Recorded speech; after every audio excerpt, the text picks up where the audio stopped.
2 దినవృత్తాంతములు 15:7 2 Chronicles chapter 15:7 మీరు బలహీనులు కాక ధైర్యం వహించుడి, మీ కార్యము సఫలమగును. Be strong therefore and let not your hands be weak, for your work shall be rewarded. మన కార్యాలు సఫలమవ్వాలంటే దేవుని వాక్యంలో ప్రభు చెప్పిన మాట మనం పాటించాలి. మొదటిగా బలహీనులు కావద్దు, రెండవదిగా ధైర్యం వహించండి. అప్పుడు మీ కార్యాలు సఫలం అవుతాయి. ఆ కార్యం సఫలపరిచే ముందు ప్రభు మన జీవితాల్లో కరెక్షన్ ఒక సరిచేస్తున్నాడు. మీరు ఎందుకు బలహీనులుగా ఉంటున్నారు? బలహీనులుగా ఉండకండి, ధైర్యం వహించండి. దేవుడు నాకున్నాడు, సృష్టికర్త అయిన ప్రభునందునే విశ్వాసం ఉంచున్నాను. కొండల తట్టున కన్నులెత్తుచున్నాను, నాకు సహాయం ఎక్కడి నుండి వచ్చును? భూమి ఆకాశంలో కలుగు చేసిన యెహోవా వల్లనే నాకు సహాయం కలుగునన్నాడు. మనం ప్రయత్నిస్తున్నప్పుడు మన ప్రయత్నాలు ఫలించును గాక అని ఆయన ఆజ్ఞాపిస్తాడంట. అప్పుడు మన ప్రయత్నాలు ఫలిస్తాయి. మనం ఎంత ప్రయత్నించినా సఫలం కాలేదంటే దేవుడు ఆజ్ఞాపించలేదు. ఏమో ఈ కార్యాలు జరుగుతాయో జరగవో, ఎంత ప్రార్థించినా జవాబు వస్తుందో రాదో. బలహీనమైన విశ్వాసం, a week faith doesn't work. బలహీనమైన విశ్వాసంగా ఉండద్దు. ఇంతకీ మన బలహీనతను తొలగించి మనల్ని బలపరిచేది ఎవరు?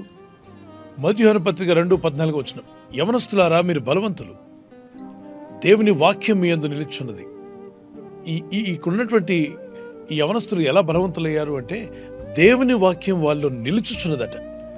వాక్యం మనలో నిలిచినప్పుడు మనం బలవంతులవుతాం. వాక్యమే మనలో ఉన్న బలహీనతలను తొలగిస్తుంది.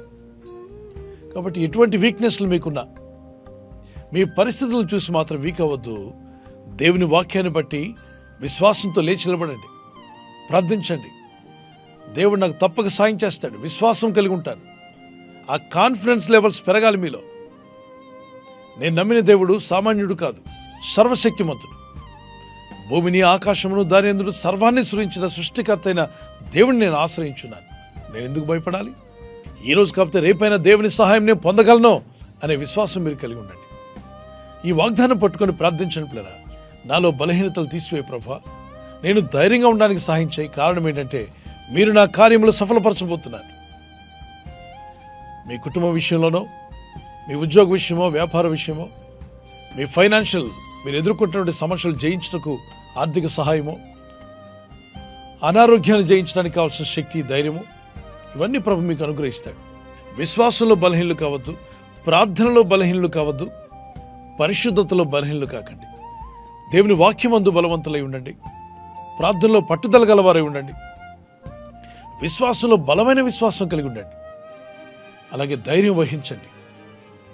దేవుడు కార్యాలు చేయబోతున్నాడని నేను నమ్ముచున్నాను ప్రభా, నువ్వు గొప్ప దేవుడు అని, ఆశ్చర్యకరుడు అని.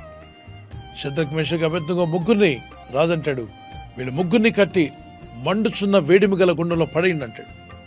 ఆ మండుచున్న గుండాన్ని ఇంకా కట్లు వేసి 7 రెట్లు అగ్ని ఎక్కువ చేయమంటాడు. అసలే మండుతూ ఉంది, దాని అగ్ని మంట 7 రెట్లు ఎక్కువ చేస్తే 7 times కాలి బూడిదైపోతారు ఎవరైనా. అలాంటి భయంకరమైన అగ్నిగుండంలో వారిని పడేయడానికి రాజు ఆజ్ఞాపించగా వారు అగ్నిగుండం యొక్క వేడి 7 రెట్లు ఎక్కువ చేసి ఈ ముగ్గురిని భక్తుల్ని బంధించి అందులో పడేస్తున్నారు. వీళ్ళని పడేసే ముందు వీళ్ళేమన్నారు తెలుసా? రాజా, మీరు మమ్మల్ని పడైపోతున్న అగ్నిగుండము నుండి తప్పించుటకు మేము సేవిస్తున్న దేవుడు సమర్థుడు. తప్పక ఆ దేవుడు మాకు శక్తినిస్తాడు, తప్పించగలడు.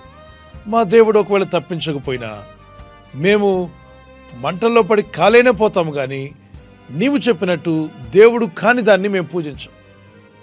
గొప్ప కాన్ఫిడెంట్గా వారు మాట్లాడారు. ఈరోజు దేవుని ఎందుకు విశ్వాసం ఉంచిన నా పిల్లరా, బలహీనలు కాకండి. రోగాలను చూసి, పరిస్థితులను చూసి, శత్రువులను చూసి, మీ స్థితిగతులను చూసి కృంగిపోకండి. ధైర్యం వహించండి అంటున్నాడు ప్రభు. ధైర్యంగా ఉండో, నీ కార్యం సఫలం కాబోతుంది, నీ ప్రార్థనకు జవాబు రాబోతుంది. దేవుడు గొప్ప కార్యాలు జరిగిస్తానని విశ్వాసంతో ఉంటా అన్నవారు ఒకసారి మీ చేయి చూపించగలరా? Praise the lord. ప్రార్థన చేసుకుందాం. పరిశుద్ధమైన మా ప్రియ తండ్రి, నీ ప్రజల్లో ఉన్న బలహీనతలు తీసివేయండి. ఏ విషయంలో కూడా మేము బలహీనలు కాక ధైర్యం వహించి ఉండమన్నాం, ధైర్యం కలిగి ఉండమంటున్నాం. మేము ఈ లోకంలో ఉన్న పరిస్థితులను చూసినప్పుడు, రోగములను కానీ, శత్రువులు కానీ, అప్పుబాధలను కానీ, ఆర్థిక ఇబ్బందులు కానీ చూసినప్పుడు దేనికి భయపడక, బెదరక, దేవుడు మాకు తోడై ఉన్నాడు, మేము బలహీనలు కాక ధైర్యం వహిస్తాం, దేవుని యందు విశ్వాసం కలిగి ఉంటాం. దేవుడు మా కార్యములు సఫలపరుస్తానని వాగ్దానం చేశాడని ఈ వాగ్దానం ఎత్తి ఎందరైతే ప్రార్థిస్తున్నారో వారందరి జీవితాల్లో నీ చిత్తానుసారంగా వారి కార్యములు సఫలమవునుగాక, ఆశ్చర్య కార్యములు జరుగునుగాక. ఈ రాత్రి నెమ్మదితో పండుకొని సురక్షితంగా కాపాడబడినట్లుగా నీ అగ్ని కంచి వేసి మమ్మల్ని కాపాడండి. మీ చిత్తములో కొనసాగే కృప అందరికీ దయచేయమని యేసుక్రీస్తు ప్రశస్త నామములో వీరందరికీ చక్కని నిద్ర దయచేసి తెల్లవారు లేచి కృపను మాకిమ్మని క్రీస్తు నామములో అడిగి వేడుకుంటున్నామా పరలోకపు తండ్రి. ఆమేన్. ఈ వాగ్దానాన్ని మీతోనే ఉంచుకోకుండా లైక్ చేయండి, షేర్ చేయండి. అనేకులు ఈ యొక్క ఛానల్ సబ్స్క్రైబ్ చేసుకోమని తెలియపరచండి. సబ్స్క్రైబ్ చేయని వారు కూడా సబ్స్క్రైబ్ చేయండి. Good night. God bless you.